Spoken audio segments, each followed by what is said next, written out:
paling bahaya dalam sejarah. Eling-eling santri sing khusuk-khusuk. Mulane mboten niki sejarah. Mulane Kiai Memun, Kiai ngalim rata-rata gedeng santri khusuk dalam hal sejarah. Akhirnya ono kelompok sing sok khusuk, yaiku moh tukaran, ya moh partai, moh kelompok-kelompokan. Ngerasa bener dhewe iku disebut kelompok Khawarij. Wong Khawarij itu darani dosa gedhe murtad saking khusuke. Ora ana dosa cilik, kabeh dosa ku gedhe. Mergo dosa ku bentuk pelanggaran terhadap Allah Subhanahu wa taala. Wis entek khusuk wong Khawarij. Ora ana wong khusuk dalam sejarah kaya wong Khawarij. Tapi saking khusuke duwe akibat Ali yo darani salah, Muawiyah yo darani salah. Ya kok wong saiki PKB darani salah, PKNU darani salah, NU darani salah, Muhammadiyah darani salah. Dekne mau klunak-klunuk ning kamar ora tau gawe madrasah, ya ora tau mulang ngaji. Paham nggih? Ya ora tau dadani umat, mau pertuntang-pertuntung. Iku Khawarij, ngono jenenge apa? Khawarij. Saelek-eleke partai iku sering duwe paguyuban, ngrudak-gruduk istighosah mbok gawe sekolahan. Saelek-eleke partai. Saelek-eleke ormas yo sering gerakno masa nganggo kebaikan. Tapi sak soleh-soleh wong dhewean paling klunak-klunuk. Padahal nek nggawe madrasah dhewe, nek ora gawe proposal lho. Nek ora ngono donyane entek, padahal donyane mok sapi kuru entek. Iku nggo pondasine tok ora cukup. Nggo pondasine tok mboten apa? Cukup. Wes wong soleh paling apik sak donya, mumpuni niat gawe masjid lho. Ndadekno pondasine tok apa gretok ora ngarah cukup. Ada sing rapati soleh lewat partai proposal sana sini masjidnya jadi mewah mbok duit subhat mbok haram mbok abang mbok ijo mbok. Akhirnya wong Khawarij gawe satu kelompok sing ngalalno darahe Ali yo ngalalno darahe Muawiyah. Akhirnya matek dipateni wong Khawarij. Sampai sekarang para teroris, para bom bunuh diri itu rata-rata berangkat dari orang yang sudah anti sama kepartaian, anti sama golongan, merasa suci sendiri, kemudian banyak terjadi bom bunuh diri dan sebagainya. Itu sejarahnya panjang. Memang samu gampang tapi urip ya. Sebab itu semenjak itu sudah ulama-ulama itu tidak senang sama orang yang merasa sok suci sendiri, benar. Loh, saya sering ditanya, Gus, sampean itu kan tidak berpartai. Terus kalau organisasi di Indonesia yang kamu ikuti apa? Tak jawab. Asal NU atau Muhammadiyah itu mayoritas. Saya hanya ada di antara dua itu. Asal mayoritas, masih mayoritas. Soal aku tidak pengurus, memang tidak pengurus. Tapi saya milih di antara NU atau Muhammadiyah. Asal masih mayoritas. Secara organisasi lah. Bahwa per detail perilaku kita karena kita punya ilmu. Ya mungkin kita punya keekhasan sesuai kapasitas masing. Tapi kita harus milih salah satu NU atau Muhammadiyah. Karena ya Nabi sering pesan bahirul muslimin wa man sadza fin nar alaikum bil jamaah fa inna yadawahi ma'al jamaah wa man sadza fin nar. Kamu harus ikut kelompok mayoritas. Kamu enggak boleh hidup sendiri. Wa man sadza fin nar, yang merasa benar sendiri masuk neraka. Ya karena itu tadi ada madrasah karena dibikin kelompok NU. Nanti ada sekolahan modern yang menjadi izzatil Islam wal muslimin melawan wong Kristen atau wong fasik, ya sekolahan Muhammadiyah. Ngerono madrasah, ono turutan, ono lagar penceng, jasane wong NU. Ono sekolahan sing iso bersaing mbek non muslim wae Muhammadiyah. Ya itu saja kita. Karena kalau tidak direduksi begini, kita akan ikut kelompok-kelompok kecil yang merasa benar sendiri. Misalnya kelompok-kelompok yang kecil-kecil sing aneh-aneh. Itu kan mereka lebih orisinil. Tapi saat orisinil kelompok kecil tuh luwih ngeri. Misalnya kayak kemarin ada kelompok An-Nazir. An-Nazir mungkin dia bisa ngepas no dawe Nabi yang sing rambutnya diping nih, sing tenggene japos bodone beda mek bodo kita. Saya tuh pernah melihat di Metro, ini cerita intelektual, pernah lihat di Metro wawancaranya ketua Jamaah An-Nazir. Itu dalam banyak hal memang mereka ingin memiripkan sama Nabi. Misalnya rambut dipilok diping. Dalam sejarah sampean takok ahli hadis, memang Nabi Sayyidina Abu Bakar tuh rambutnya apa di apa itu disemir. Terus mereka kalau sholat isya itu akhir, katanya Nabi kalau sholat isya sulusul lail dan sebagainya. Tapi apa sisi yang dari itu terus kemudian merasa persis Nabi? Wong Nabi itu macam-macam. Beliau hidup itu berapa tahun? 23 tahun. Semenjak beliau jadi Nabi itu ngalami kenabian pinten 23 tahun. Dan itu punya ikhwal-ikhwal yang rawan ada nasah mansuh. Seperti sekarang di Pondok Indramayu, di mana-mana ada satu kelompok yang nganggep kehidupan sekarang itu adalah periode Makkiyah. Periode Makkiyah itu satu periode yang dimana sholat cek rapati wajib, zina rapati haram, nyabu rapati. Ya ada kelompok-kelompok di kota-kota begitu. Di kota-kota juga banyak orang yang sama orang zina itu biasa, sama orang nyabu biasa. Mereka sendiri tetap mengharamkan zina, tapi nggak perlu dilawan. Sehingga polemik ketika FPI begitu, ada yang mengatakan periode sekarang itu mirip Makkiyah, di mana kemungkaran nggak perlu dilawan, yaitu bil hikmati wal mau'izatil hasanah. Ada orang yang menafsirkan Islam sekarang itu sudah periode Madaniyah, sehingga kemungkaran harus dilawan. Yang kayak FPI itu yang anggap sekarang sudah periode Madaniyah.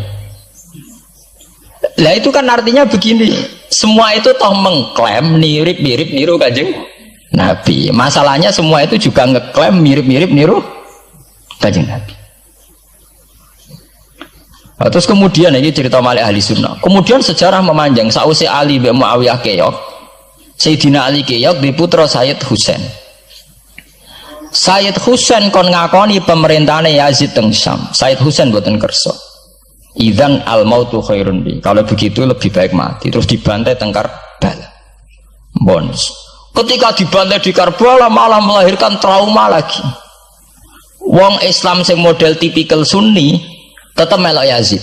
Tipikal Sunni bukan Sunni, tipikal Sunni. Artinya melok Yazid wes ora usah dituntut dendam, malah ra ono bare. Akhirnya gak dendam. Kelompok Syiah iku apa-apaanan, putune Nabi kapundhut kok dingin-dingin saja. Kudu ono revolusi, akhirnya revolusi. Ngelahirno kelompok Syiah kanthi sak mangke. Karena kelompok Syiah itu berangkat dari tragedi Husain, semua penanggalan Syiah mengacu 10 Muharram di tanggal kabudute Sayyid Husain, dan revolusi Syiah selalu mengacu kebangkitan Sayyid Husain. Nah ahli sunnah mulai dulu karena melihat fenomena semua macam-macam pokoknya kayak orang Indonesia saiki. Dan buatan derek-derek itu mulai dhisik. Begitu terus sejarah sampai lahirnya sejarah intelektual. Nah sejarah intelektual sejarah paling nakalan, jadi mau resiko terus ujuk-ujuk dari sejarah intelektual, yaitu yang diikuti kados Mbah Hasyim Asy'ari, Mbah Fadl, ulama-ulama. Terus wonten panduan ahli sunnah secara gampang. Artinya secara gampang begini, ahli sunnah itu siapa? Orang yang dalam bermadzhab fikih mengikuti ahadul madzahib al-arba'ah. Orang yang dalam ilmu kalam mengikuti Abu Musa al-Asy'ari atau Abul Hasan al-Maturidi. Orang yang dalam tasawuf mengikuti Imam Junaid, Abul Qasim al-Junaidi atau Syekh Abdul Qadir al-Jilani. Ya begitu. Tapi kan mereka-mereka yang jadi panutan kita kan orang yang baru datang kemarin. Masa sahabat sabarani ahli sunnah? Tabiin, masa tabiin pengikut Abu Musa al-Asy'ari? Di endi tabiin Abu Musa al-Asy'ari? Masa Sayyidina Umar pengikut Imam Syafi'i? Wong dhisik Sayyidina Umar. Nah itu jenenge pembakuan sejarah secara intelektual. Artinya karena mendefinisikan ahli sunnah itu kangelan. Sebabnya ahli sunnah itu wong sing ciri utamane itu Syafi'i atau Maliki atau Hanafi. Dalam akidah anut Asy'ari atau Matu, ya hanya begitu saja. Ya sesuai secara kultural kalau di Indonesia ditarif ahli sunnah sapa? Ya Narayan, oh ya Muhammad dia. Karena Wahabi itu klaim ahli sunnah, sama jangan salah paham. Wahabi sendiri itu menurut konvensi internasional itu masih ahlus sunnah. Yeah. Dalam seminar-seminar OKI sedunia Wahabi itu masih kategori ahli sunnah. Muhammadiyah termasuk masih kategori ahli sunnah. Tapi kemudian ahli sunnah direduksi lagi. Ahli sunnah iso boy, yang sarungan ketunan kunak-kunak ya napa? Ahli sunnah. Repot kan? Akhirnya secara global digawe takrif ahli sunnah itu sapa? Sing ora jelas sikape. Lah anak Syiah sing wani Amerika, itu takrif itu berkembang terus. Kok kebetulan Syiah diwakili oleh Iran, mulai dhisik ciri utamane Iran wani Amerika. Enggak dong, Iran nate dipresideni Shah Iran. Shah Iran itu Pahlavi. Pahlavi bonekane Amerika. Terus digolengno mbek monarkine Khomeini mbek Ali Syariati. Semenjak itu Iran identik mbek wani Amerika, dimulai zaman era revolusi sinten Khomeini. Badhe niku Rafsanjani nggih masih wani Amerika. Terus sama kayak Ahmad bin Ijad nih. Mulai riyen Iran mau di ciri khas sebuah negara yang wani napa? Amerika. Wani tenan Bores pokoknya jadi sejarah. Dene wis duwe sejarah ciri khasnya wani napa? Amerika. Nah sesuai dari takrif. Pemerintahan Sunni piye? Sing balane Amerika, adalah Arab Saudi balane Amerika. Lah sing Syiah sing wani. Lah sesuai tarifnya tuh ben. Misalnya Amerika runtuh sing kuat Cina. Lah itulah kehidupan intelektual. Kehidupan intelektual itu akan selalu berkembang. Dan kita sebagai ulama, sebagai orang yang ngerti Quran harus membaca itu terus, fenomena itu, fenomena pergeseran-pergeseran itu. Lah sampai anak menangi lah, jenenge kiai ra ketunan koyo muruah. Ya menangi ketika ra ketunan dimulai tradisi PBNU sing tukang kiai desa mesti anak buahe PBN. Oh, lah genge sing Jakarta ora tau ketunan, kewapok. Lah takano Mbah Sakur, jenenge riyen kiai jajar wedok UF. Suwe-suwe wala-wali zaman ketuane kiai rak PBNU. PBNU ini jajar-jajar Megawati. Sering metuki samu wedok ada salah, nyoro sing kiai desa. Dikritik atasan, ra dikritik keyakinane dekne ora pas kiai jajar wong wedok ora lara. Ya itu zaman mesti begitu. Kiai desa ngrasa nak lunga ora ketunan UF, ketuane kiai ning Jakarta ora ana sing ora ana sing ketunan.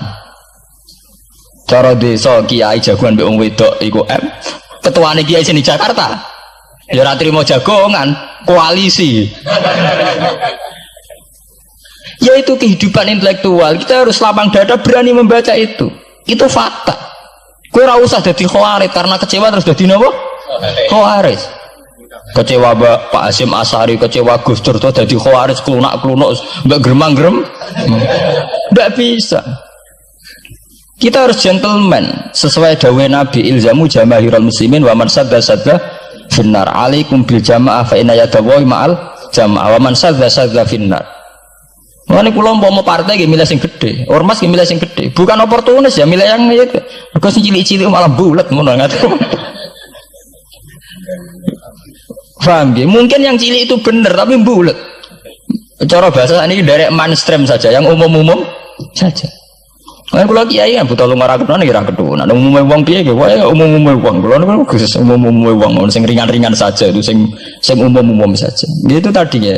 Karena sejarah ahli sunnah sendiri itu sejarah yang disederhanakan oleh proses intelektual. Apa baleni malih. Sejarah ahli sunnah piyambak itu sejarah yang disederhanakan oleh proses intelektual. Ini kemudian ada takrif ahli sunnah itu sapa wong sing cara bermadzhab mengikuti ahadul madzhab al-arba, cara bertasawuf mengikuti Abdul Qasim al-Junaidi, nggih. Cara bertauhid atau berilmu kalam nganggo Abu Musa al-Asy'ari atau Abdul Hasan al-Maturidi.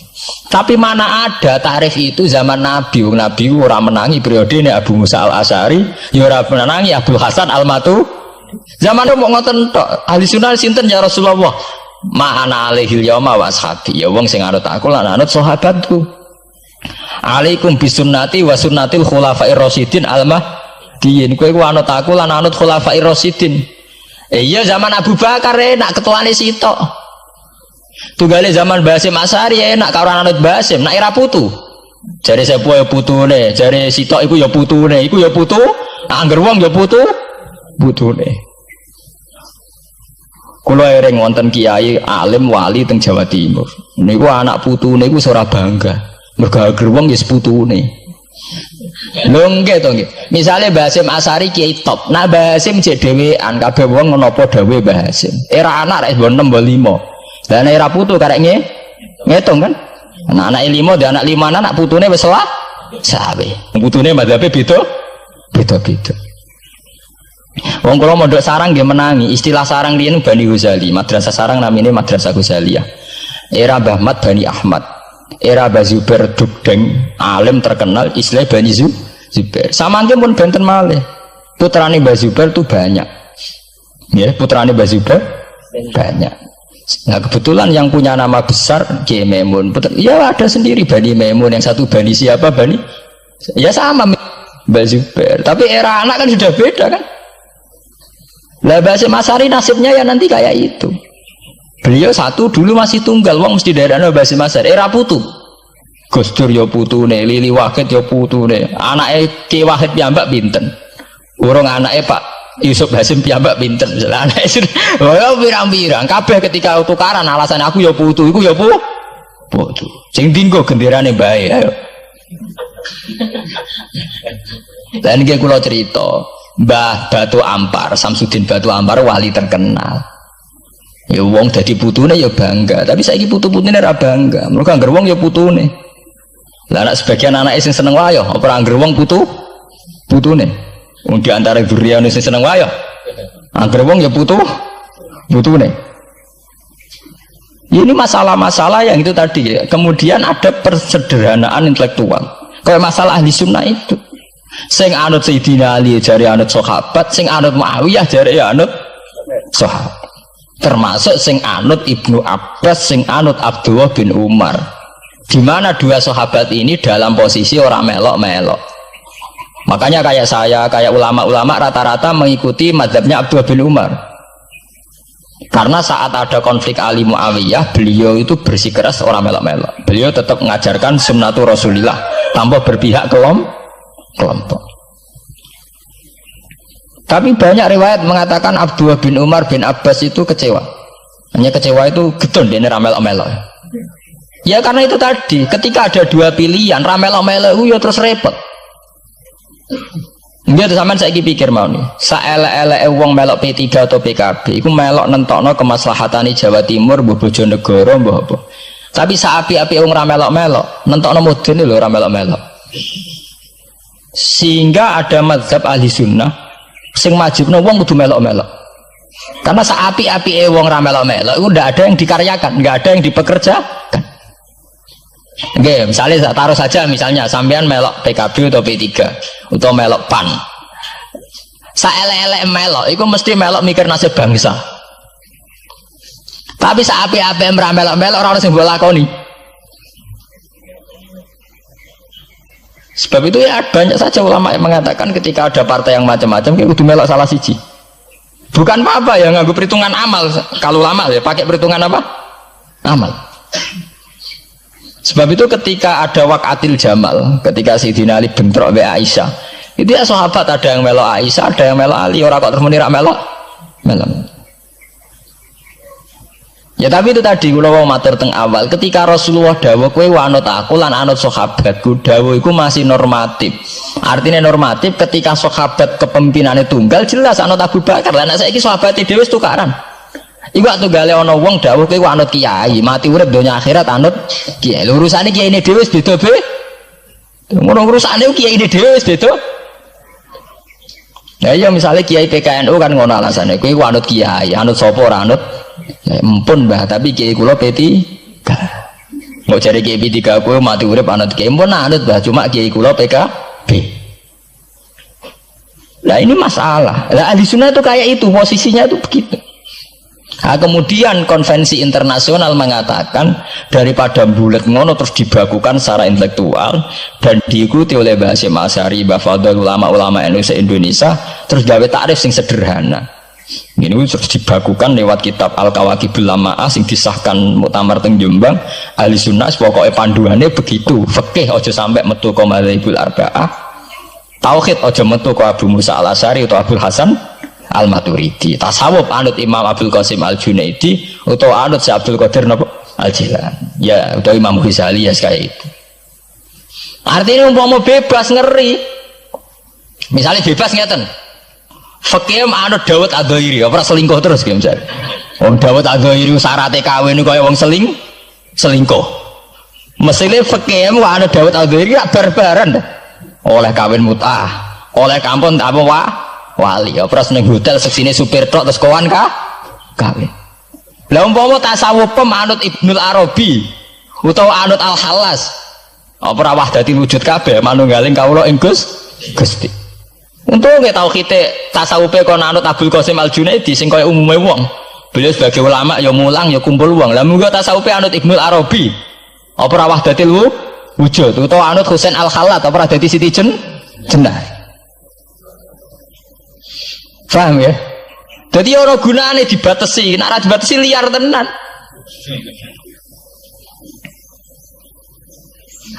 Paham ya? Ini masalahnya bandingannya ekstrim. Misalnya fakih kok kowe anut Dawud Ad-Dhairi, Kaya apa? Nak kenaan ngomong sing mut'ah.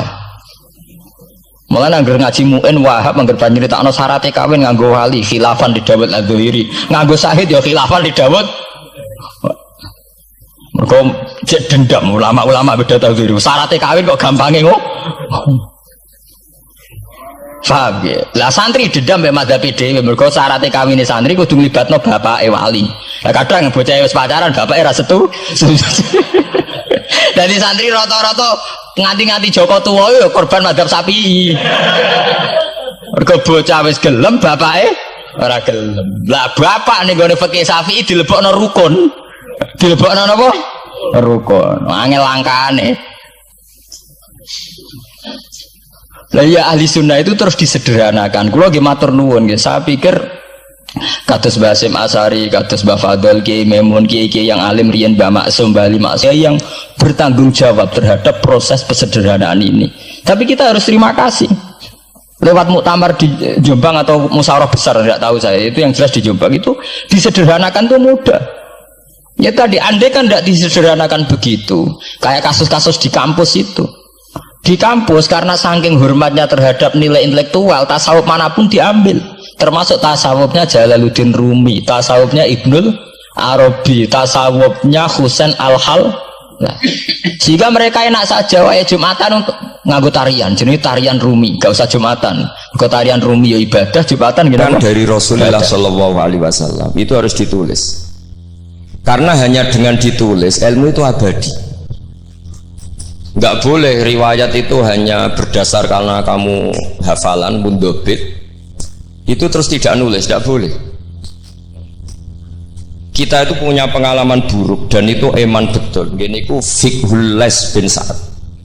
Al-Les afqahu min Malik, Dewi Imam Syafi'i. Al-Les afqahu min Malik.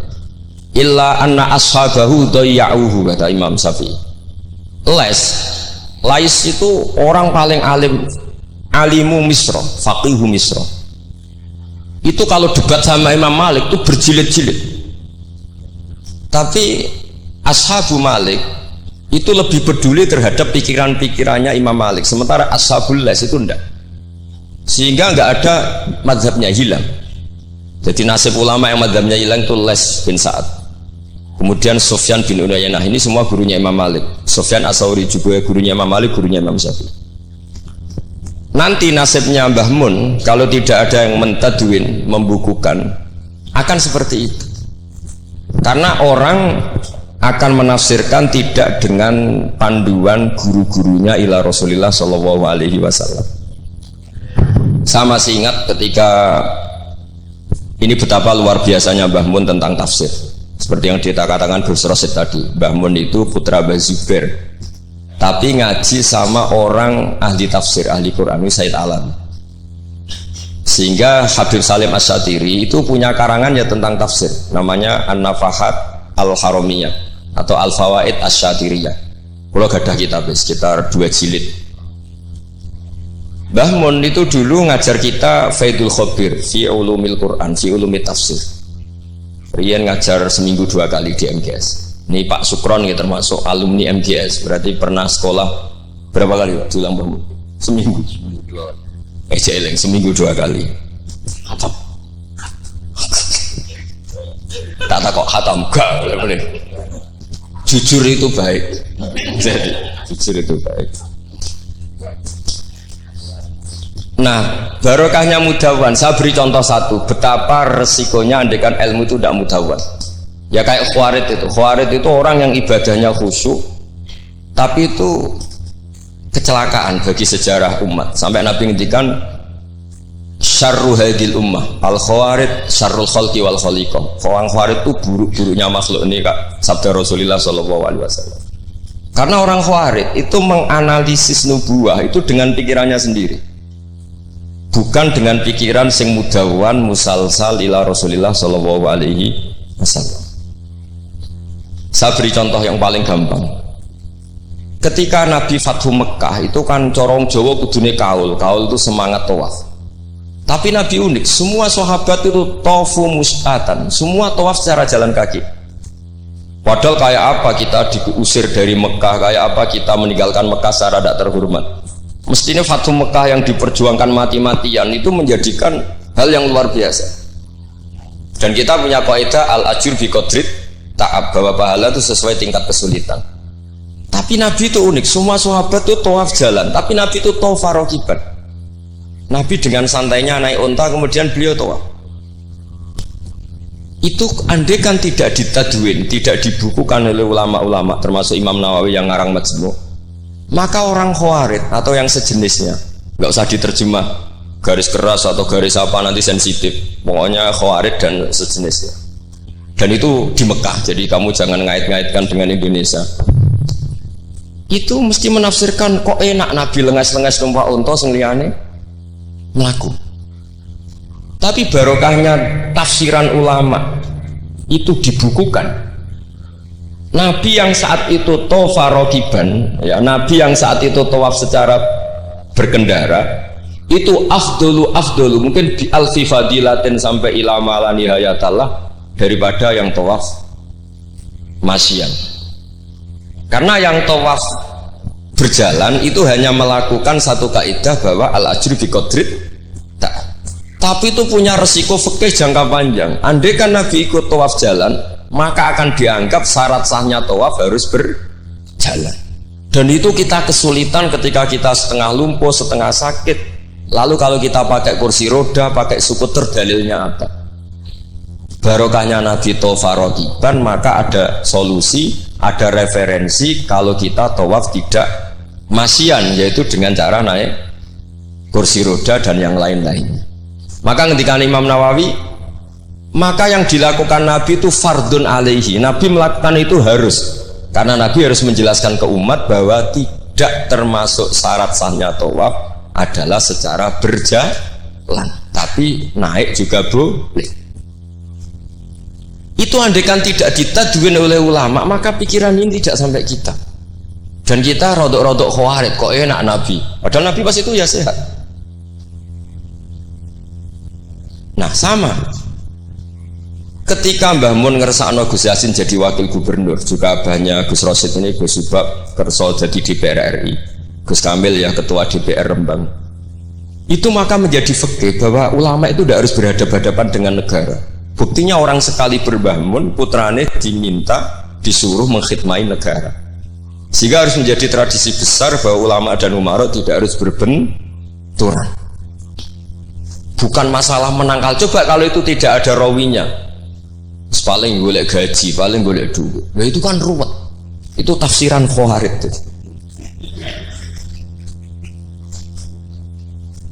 Jadi saya itu punya sanad mutasil. Saya berkali-kali ketemu abahnya Gus Rosid, beliau juga guru saya, Gus Subab, semuanya. Itu ketika beliau menolak itu Mbah Mun maksa.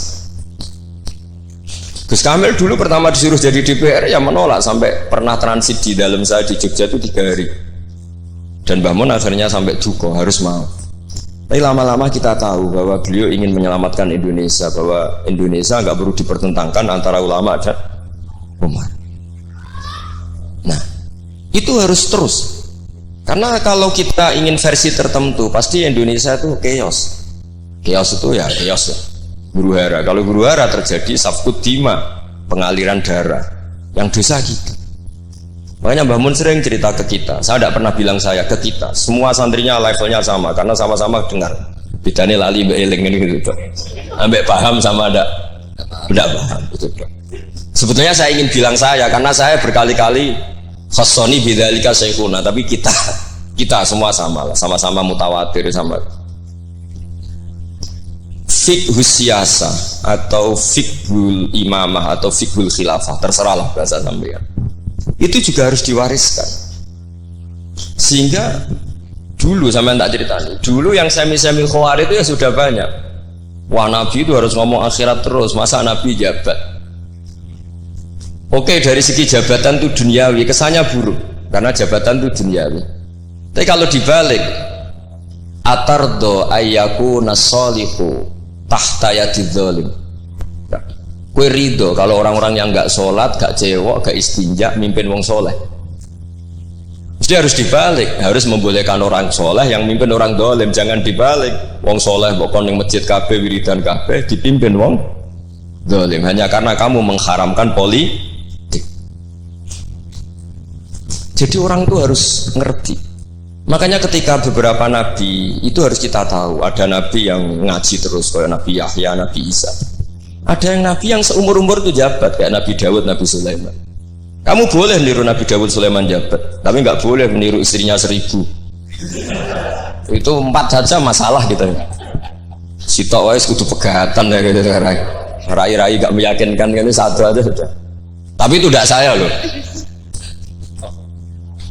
Jadi sampai Allah menurunkan ayat am yahsudunan nasa ala ma atakum wa min fadli faqad ataina ala Ibrahim al-kitaba wal hikmata wa atainahum mulkan azim. Jadi ada orang-orang soleh yang oleh Allah disebut bahwa mereka itu jabat. Gini ku alu Ibrahim. Ada banyaklah orang-orang soleh yang jabat. Mereka adalah orang-orang yang tak kasih kitab, tak kasih hikmah, tapi ya wa atainahum mulkan azim.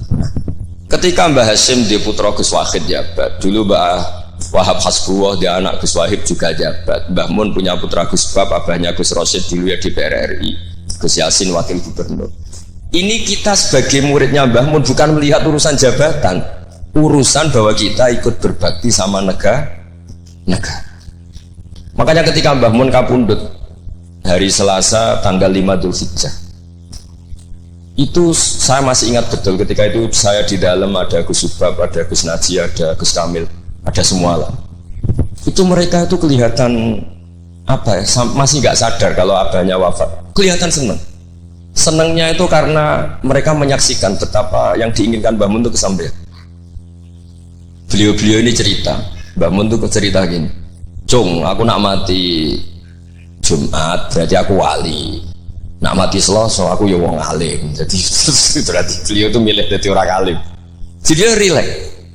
Terus ada beberapa apa ya, uang lah atau apalah. Kata beliau sama Gus Subab, bilang ke Gus Subab, bab iki aku nak teko balekno, nak ora teko bagi ning anak-anak. Jadi semua dipersiapkan. Begitu mudah beliau melihat kematian, melihat kapundhut, melihat seringan itu. Karena kerinduan seorang wali atau orang soleh kepada Allah itu rindu sekali. Dan ini kita harus punya riwayat, dan itu menjadi fikih besar. Tidak boleh kamu pakai fikih khawarij. Kiai kok jabat, kiai kok kedonyan. Misalnya ono kiai wong soleh ora oleh kedonyan, terus lagi wong solat buruwe wong ra solat, kowe rido. Wong solat buruwe wong ora solat, mergo sing solat kok kon melarat. Jadi nak fikih aja fikih khawarij.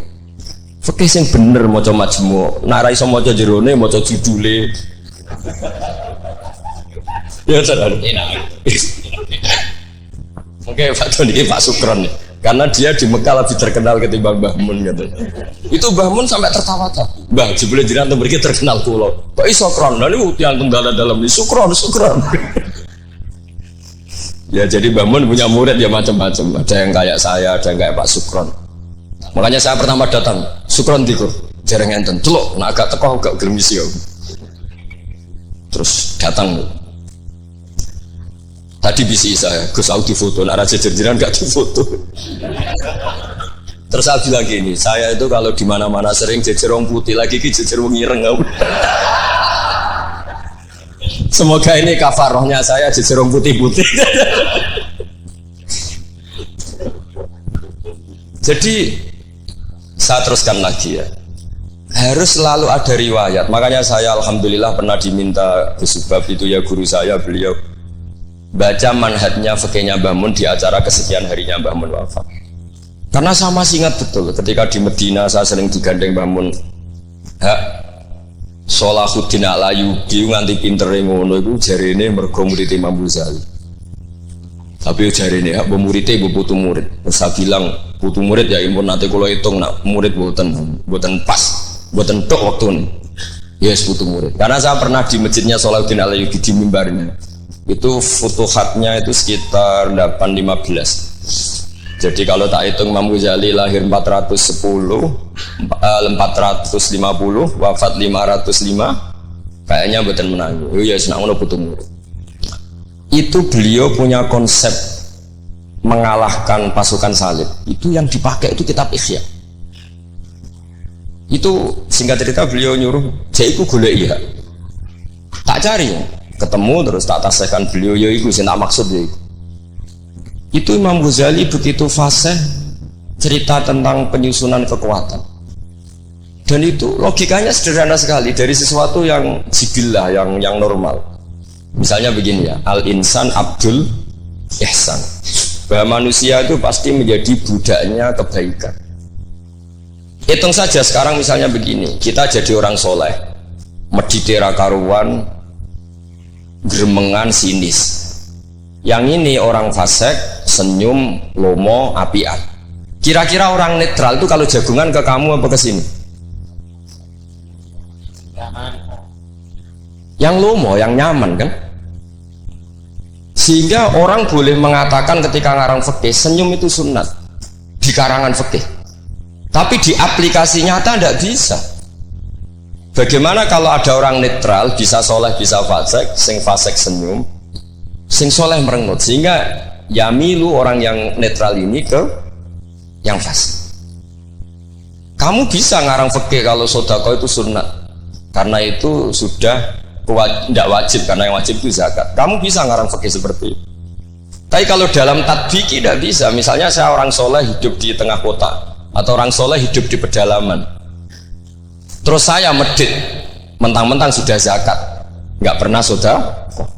Sing wong fasik jor-joran sering nyervis rokok gratis, ngopi gratis. Kira-kira kemana kecenderungan orang? Ke yang fasik, karena al-insan abdul ihsan. Nah hal-hal seperti ini tuh yang dikaji Imam Ghazali kemudian itu menjadi inspirasi Salahuddin Al-Ayyubi. Kalau dia ingin solid maka harus berbuat baik sama siapa saja, karena itu cara punya kekuatan. Nah kita enggak, kita ini memaksakan kebenaran tapi prosesnya tidak simpati. Makanya kata para mufassir, walaupun tafadzur ghalidal qalbi lan faddu min khaliq, itu kata para mufassir, hada sayyidul khalqi wa hada ahabbul khalqi ila Allah. Ini Rasulullah, orang paling dicintai Allah. Itu saja sekali salah dalam perilaku sosial, itu bayangannya lan faddu min khaliq, orang akan bubar. Padahal ma'anna hada muayyadun fi ruhil qudus. Padahal Rasulullah itu orang yang diberi kekuatan malakut, kekuatan langit. Itu saja dibayangkan kalau salah secara sosial, lan faddu min khaliq, orang akan bubar. Apalagi kamu yang keramatnya enggak jelas, sisi gak mandi, terus salah sosial, istaqabbalallahu minna minkum taqabbal, ya kan? Sehingga Mbah Mun itu baik sama siapa saja, termasuk baik sama Megawati, sama apa saja. Bahkan beliau sebelum haji sempat ketemu Megawati, dan beliau sebelum itu ya pernah bilang ke saya, ke kita lah, ke kita, aku ketemu Bu Mega dan Indonesia itu damai. Makanya ketika beliau kabundut Dzulhijjah, itu min asyuril hurum, karena al asyurul hurum itu ada 4, Dzulqa'dah, Dzulhijjah, Muharram, Rajab. Beliau kabundut 5 Dzulhijjah, bulan yang termasuk sakral di Islam. Dan beliau kabundut 6 Agustus, bulan yang paling nasionalis dalam Indonesia. Jadi Allah memilihkan beliau bukan sekedar tempatnya di Ma'la, tapi pakai bulan yang paling sakral sesuai konteks masing-masing. Dalam religius Dzulhijjah itu sakral, dalam nasionalis Agustus itu sakral. Kayak apa Allah memilihkan beliau?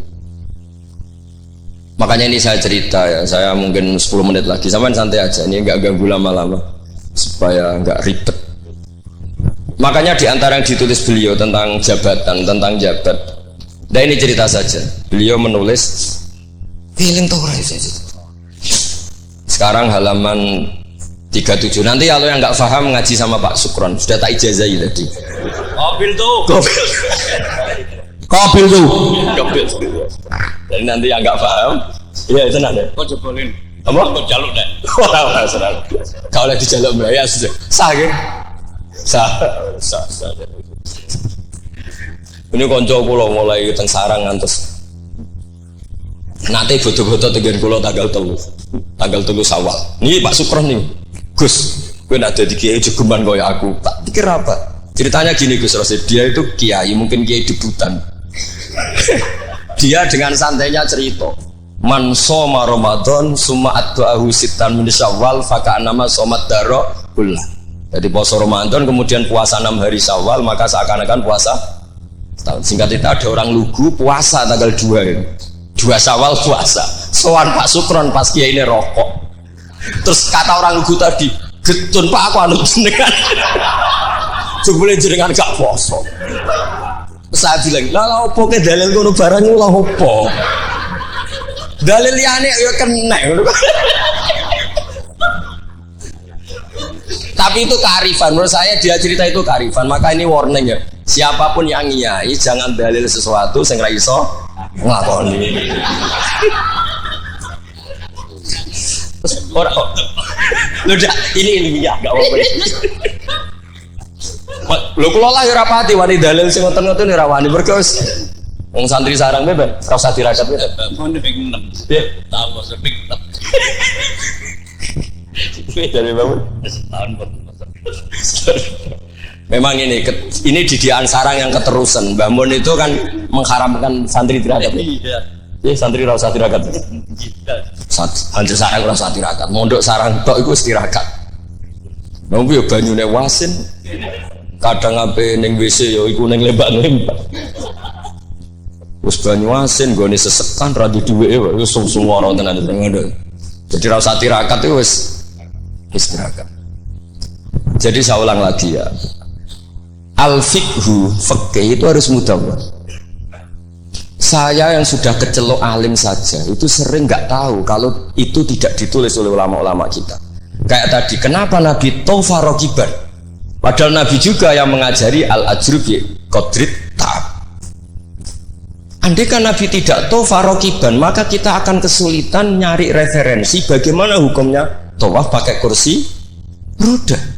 Barokahnya mudawwan dianalisis oleh Imam Nawawi dan seterusnya bahwa Nabi tawaf rokiban adalah wajib bagi beliau untuk memberi pelajaran bahwa itu sah. Coba kalau nggak ada penjelasan itu, mungkin orang menduga-duga Nabi ku piye dipek menangi dhewe mukhawarid sebenarnya. Dan itu harus ada yang mudawwan. Sama seperti Nabi Dawud, Nabi yang jabat, Nabi Sulaiman, Nabi yang jabat, supaya jabatan itu tidak tunafis solafiyah, bahwa jabat itu tidak berlawanan dengan kesolehan. Katanya banyak orang soleh yang jabat, tentu yang nggak jabat lebih banyak. Isra tak belo, Pak Sukron ya soleh tapi buatan jabat, cuma soleh sampai kuat ngantek kapan ya roh. Nah sini yang halaman ini terakhir, masih 7 menit, 37. Hada summa idza nazarna ilal adarisan. Kalau wajah Bismillahirrahmanirrahim. Wal mamlakatani al ukhrayani allatani mazalata qaimataini ilal yaum ani al mamlakatal hasyimiyah al urduniyah wa mamlakatal maghrib tawallahuma al hasaniyuna aidan. Artinya Mbah Mun cerita bahwa banyak orang-orang soleh bahkan min dzurriyyati Rasulullah sallallahu alaihi wasallam dan mereka jabat jadi raja, yaitu pasnya di Maroko adalah rajanya Al-Hasani apa? Hasani. Juga di Ordon di Jordan itu rajanya Al-Hasani. Intinya Mbah Mun mau ngendikan kamu jangan anti jabatan, banyak orang-orang soleh yang jabat, bahkan bukan sekedar soleh tapi itratu Rasulillah al-itra at-tahira, itratu Rasulillah sallallahu alaihi wasallam. Ini dan beliau menulis itu. Wal mamlakatani al ukhrayani allatani mazalata qaimatain ilal yaum ani al mamlakatal hasyimiyah al ordoniyah wa mamlakatal maghrib tawallahuma al hasaniyah itu. Hada summa idza nadzarna ilal adarisah. Adarisah itu Sayyid Idris. Sayyid Idris itu al Hasani ya. Jadi al Hasani yang paling populer di Maroko namanya apa? Al Idris. Makanya disebut Adarisah. Yang dzurriyyahnya Al Idris disebut apa? Adarisah. Kayak yang bermadzhab Hambali disebut Hanabilah. Summa idza nazarna ilal adarisa wajadna anna ba'dhum wasalu ila sultanah war riyasah faqad sabaqa an assasa Sayyid Idris bin Abdullah daulatan azimatan fil maghrib wa nudiya bis Sayyid Muhammad As-Sanusi malikan ala Libya. Jadi ini saya mau cerita Mbah Mun itu satu khazanah besar, melahirkan murid-murid yang alim alamah ya banyak sekali tidak bisa dihitung, melahirkan murid yang bahkan putra yang cakap politik banyak. Siapa yang nggak ngakui alimnya Gus Najib? Siapa yang nggak ngakui fleksibelnya Gus Subab di jabatan Gus Kamil? Itu nggak bisa terhitung. Makanya ini khazanah besar, tidak usah dibentur-benturkan. Ada yang nekuni alim, ada yang nekuni jabatan. Semua itu untuk li'ilain apa? Kalimatillah. Jadi ini nggak ada masalah. Wonten sing kono kok Pak Sugron sesurip wae, menengah sok urip wae.